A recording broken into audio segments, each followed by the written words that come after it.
தங்களை ஆளுபவர்களை தேர்ந்தெடுக்கக்கூடிய உரிமை மக்களிடத்தில் இருக்கிறது.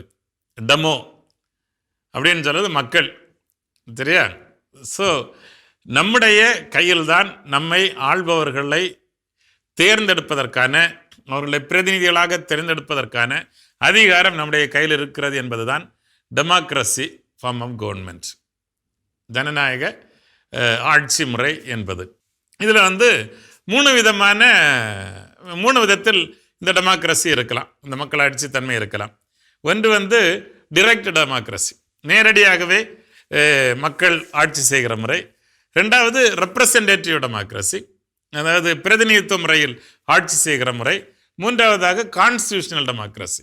இந்த மூணு இருக்குது, அதாவது அரசியலமைப்பு சட்டம் சார்ந்த ஒரு மக்களாட்சி. இந்த மூன்றும் இருக்கிறது. இதை நம்ம விளக்கி பார்த்தோம் அப்படின்னு சொன்னால், முதல்ல இந்த டிரெக்ட் டெமோக்ரஸின்னு சொல்லும்போது இந்த அதிகாரம் என்பது மக்களுடைய கையில் இருக்கிறது.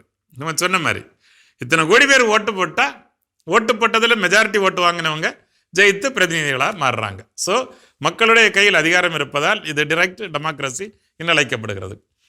இந்த சட்டங்கள் யாரால் உருவாக்கப்படுகிறது அப்படி பார்த்தோம்னா, மெஜாரிட்டி மக்கள்னால இந்த சட்டங்கள் உருவாக்கப்படுகிறது. மெஜாரிட்டி யாருக்கு ஓட்டு போட்டிருந்தாங்களோ அவர்கள் ஆட்சி அமைக்கிறார்கள், அவர்கள் தான் இந்த சட்டங்களை உருவாக்குகிறார்கள். அப்புறம்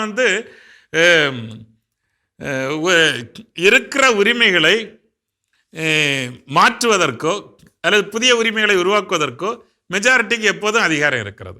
இங்கே டெமோக்ரஸியை பொறுத்த மட்டும்